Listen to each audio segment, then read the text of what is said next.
Hello everyone, and welcome to Spectral Stories, your ultimate destination for chilling horror stories and compelling sci-fi tales.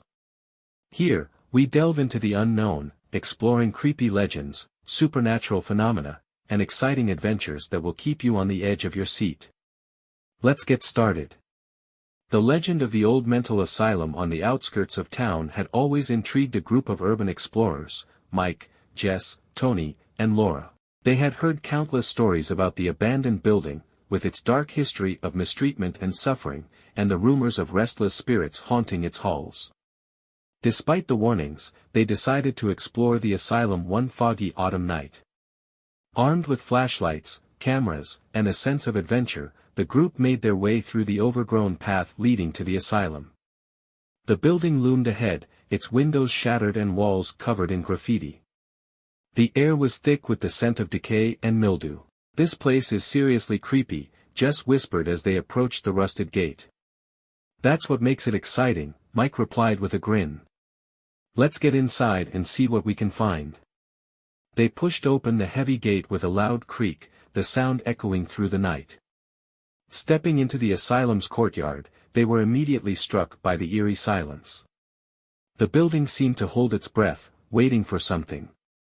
"Let's split up," Tony suggested.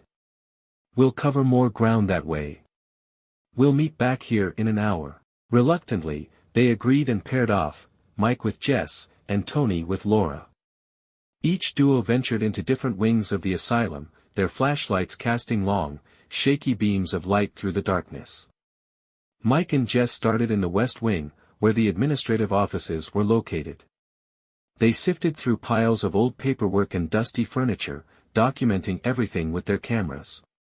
The air was heavy, and the oppressive atmosphere made it difficult to breathe. "Do you feel that?" Jess asked, shivering. "It's like we're being watched." "Just your imagination," Mike said, though he couldn't shake the feeling of eyes on his back. "Let's keep moving." Meanwhile, Tony and Laura explored the east wing, where the patients' rooms were. The long, narrow corridor was lined with rusted metal doors, each one slightly ajar. As they walked past, the doors creaked, and the floorboards groaned under their weight. "These rooms give me the creeps," Laura said, peering into one of the rooms. "It's hard to believe people actually lived here." Tony nodded, his flashlight revealing old, stained mattresses and broken furniture. "Yeah, it's no wonder there are stories about this place being haunted." As they continued down the hall, a sudden cold draft made them both shiver. The temperature seemed to drop rapidly, and their breath formed visible puffs in the air. "Did you feel that?" Tony asked, looking around nervously. "Yeah," Laura replied, her voice trembling. "Something's not right here." Back in the west wing, Mike and Jess stumbled upon the old treatment rooms. The sight of rusty medical equipment and faded hospital gowns sent chills down their spines. The room was filled with an overwhelming sense of sorrow and pain. Suddenly, they heard a faint whisper, like a distant voice calling out. "Did you hear that?" Jess asked, gripping Mike's arm. "Yeah," Mike said, his eyes wide. "Let's get out of here." As they turned to leave, the door slammed shut with a deafening bang. They rushed to the door, pulling and tugging, but it wouldn't budge. "We're trapped," Jess cried, panic rising in her voice. "Stay calm," Mike said, trying to reassure her. "There's got to be another way out." In the east wing, Tony and Laura encountered a similar problem. The doors at both ends of the corridor suddenly closed, trapping them inside. They pounded on the doors, shouting for help, but their voices were swallowed by the darkness. "What's going on?" Laura asked, fear etched on her face. "It's like the place doesn't want us to leave," Tony replied, his voice shaking. As the minutes ticked by, the whispers grew louder and more insistent. The air was filled with the sounds of distant screams and sobbing. Shadows moved along the walls, taking on the forms of tormented patients. "We need to find the others," Tony said, grabbing Laura's hand. "Maybe together we can figure out a way out of here." They made their way back down the corridor, calling out for Mike and Jess. The asylum seemed to twist and shift around them, corridors stretching longer and rooms appearing where there had been none before.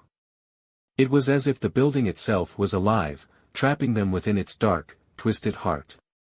Mike and Jess, still trapped in the treatment room, desperately searched for another exit. Their flashlights flickered as they moved, casting eerie shadows on the walls. They finally found a small vent in the corner of the room, just big enough to crawl through. "It's our only chance," Mike said, helping Jess climb into the vent. He followed closely behind, the confined space making it difficult to move. As they crawled through the dark, narrow tunnel, they could hear the whispers growing louder, closer.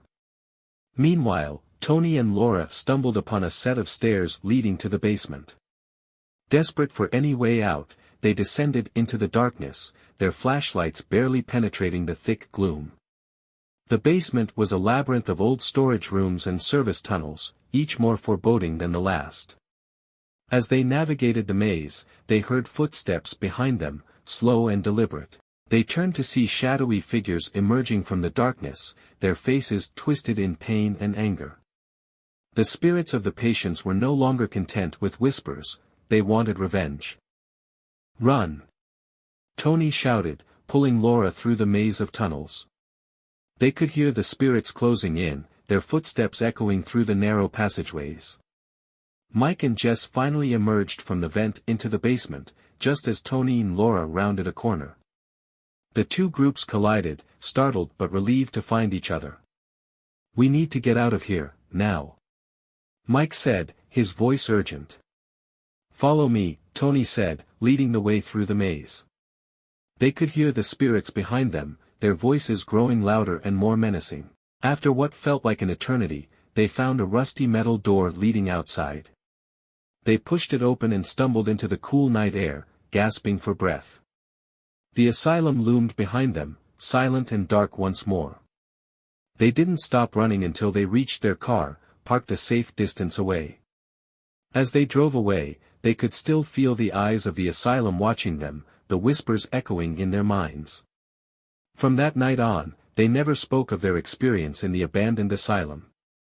The memories were too terrifying to recount, the fear too raw to relive. But they all knew that the spirits of the patients still roamed those halls, seeking revenge on anyone who dared to disturb their rest.